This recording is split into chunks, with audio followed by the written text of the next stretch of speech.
이 세상을 살아가는데 지혜가 꼭 필요합니다.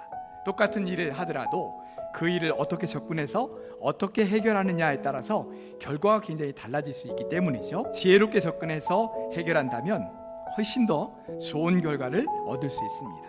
이 세상을 살아가는 데 필요한 지혜가 다 똑같은 것 같은데 그 지혜가 어디에서 오느냐에 따라 하나님께서 주신 지혜와 하나님과 상관없는 세상의 지혜로 나누어진다라고 말씀하고 있는 거예요. 우리는 경험적으로 우리의 생각과 지혜가 얼마나 하나님의 생각과 뜻에서 벗어날 때가 많은지를 잘 알아요. 내 안에 어떤 일을 해야 되겠다는 생각이 강하게 드는데 조금 지나고 나서 보면 그것이 하나님께로부터 온 생각이나 지혜가 아니라는 것을 깨달을 때가 참 많습니다. 하나님은 이런 우리의 어리석음을 다 알고 계십니다. 그래서 우리 자신의 지혜를 의지하지 말라고 계속 말씀하고 계세요. 잠언 3장 7절에는 이렇게 말씀합니다. 스스로 지혜롭게 여기지 말지어다. 잠언 12장 15절에서는 미련한 자는 자기의 행위를 바른 줄로 여긴다. 또 잠언 28장 26절에는 자기의 마음을 믿는 자는 미련한 자다라고 말씀합니다. 우리는 어떤 지혜를 소유하고 어떤 지혜를 가지고 살아야 될까요? 위로부터 난 지혜라고 하는 표현이 나오죠. 위로부터 난 지혜를 소유하라는 거예요. 위로부터 난 지혜란 하나님께로부터 온 지혜를 말하죠. 하나님께서 주신 지혜, 하나님의 지혜를 말하는 겁니다.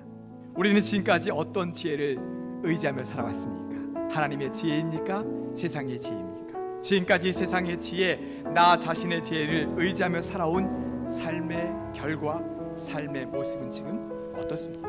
지금까지 세상의 지혜, 나 자신만의 지혜를 의지하며 살아왔다면 이제는 하나님의 지혜를 구하며 살아가시기를 바랍니다. 하나님께서 우리에게 하나님의 지혜를 풍성히 내려주실 줄 믿습니다. 하나님의 지혜를 어떻게 얻을 수 있을까요? 기도할 때 하나님의 지혜를 얻을 수 있습니다. 하나님께서 우리에게 지혜를 구하면 주시겠다라고 분명히 약속하셨으니까요. 우리가 주님 앞에 지혜를 달라고 기도할 때 하나님께서 반드시 우리에게 지혜를 주실 것입니다. 하나님의 말씀 속에서 하나님의 지혜를 얻을 수 있습니다. 하나님의 말씀 안에 하나님의 지혜가 담겨 있어요. 우리가 하나님의 말씀을 읽을수록 하나님의 지혜가 우리 안에 차곡차곡 쌓이게 되고 그 지혜를 따라 살게 될 수 있는 것입니다. 그러므로 우리의 마음속에 어떤 생각이나 지혜가 떠올랐을 때 잠시 하던 일을 멈추고 그 생각이나 지혜를 잠시 내려놓고 조용히 기도하고 묵상하면서 하나님의 지혜를 구하는 영적인 습관을 가져요. 순간순간 하나님의 지혜를 구하며 그 지혜를 따라 살아가셔서 이 세상 속에서 온전한 믿음의 삶을 살아가실 수 있는 우리 모든 성도들 되시기를 주님의 이름으로 축복합니다.